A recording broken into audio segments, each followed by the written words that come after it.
we saying there's a chance that when we push that button, we destroy the world? Chances are near zero. Near zero. What do you want from theory alone? Zero. Cillian Murphy is receiving incredible reviews for his performance in Christopher Nolan's latest blockbuster, Oppenheimer.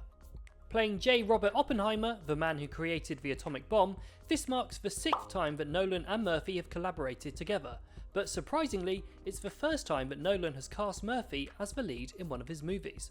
But how did this unique collaboration between Nolan and Murphy begin? Let's take a look. Before he became a household name, in part thanks to Nolan's movies and the incredibly successful TV series Peaky Blinders, Cillian Murphy had been quietly intriguing audiences for years.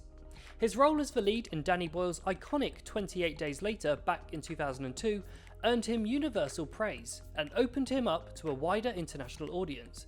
And then only a few years later, he received a Golden Globe nomination for his role as a transgender woman in Breakfast on Pluto. So in the mid-2000s, Cillian Murphy's star was on the rise, but it wasn't until he auditioned for Nolan's first ever Batman movie, Batman Begins, that his life truly began to change. With Nolan in charge of rebooting the Batman franchise, naturally his first objective was to find the perfect Bruce Wayne and Caped Crusader. And he did, in Christian Bale. We all know that Christian Bale took the role of Bruce Wayne to extraordinary heights and became one of the best depictions of a superhero of all time. But before Nolan and the studio settled on Bale, they also auditioned a young Cillian Murphy for the role. Despite an interesting look as Batman, both Nolan and Warner Brothers decided that the role wasn't right for Murphy. But what happened next would change Cillian Murphy's life and career forever. Nolan convinced Warner Brothers to cast Murphy in the role of the main villain in Batman Begins, Dr. Jonathan Crane, also known as Scarecrow. This was fairly unheard of at the time, with the studio willing to back a relatively unknown actor in the role of the main villain. But Murphy's chilling performance was exactly what Nolan wanted. I'm probably not very frightening to a guy like you, with these crazies. I can't stand it. So when did the nut take over the nut house? They scream and they cry. And from there, their creative relationship began to flourish.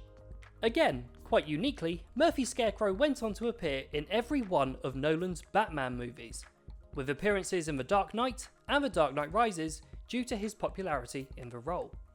After proving time and time again that this creative relationship worked well together, Nolan would go on to cast Murphy in 2 of his other non-Batman related movies, with Murphy turning in exceptional performances as a grief-stricken pilot in Dunkirk. I'm not turning around. Turn it around!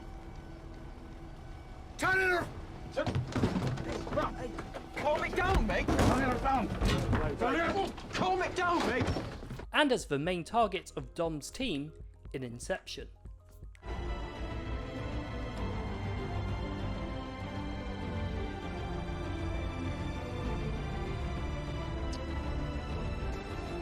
After Inception's release in 2010, Cillian Murphy would then go on to be cast as the iconic Tommy Shelby in the hugely successful TV series Peaky Blinders.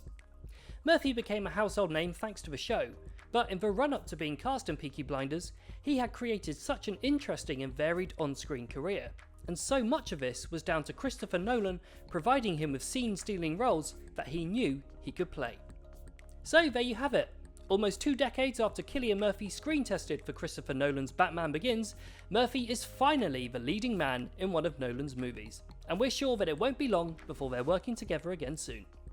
Thanks for watching this video, and if you enjoyed it then please subscribe to the channel. We interview the biggest stars in the world and create some of the most iconic viral celebrity clips, so please hit that subscribe button and enjoy the rest of our interviews. And if you haven't already, then make sure you check out our interview with Cillian Murphy and Florence Pugh for Oppenheimer. Here's a quick clip for you guys to enjoy. I got to work with Florence in this, and she's just a stunning, stunning, stunning actor, and that's the thing that struck me most. And it's her presence on screen and in person. And we also had a good laugh. We had good chats. I remember, because it was kind of mostly us. We didn't really interact with other characters, so I really enjoyed working with her. I've loved watching her work, over the years.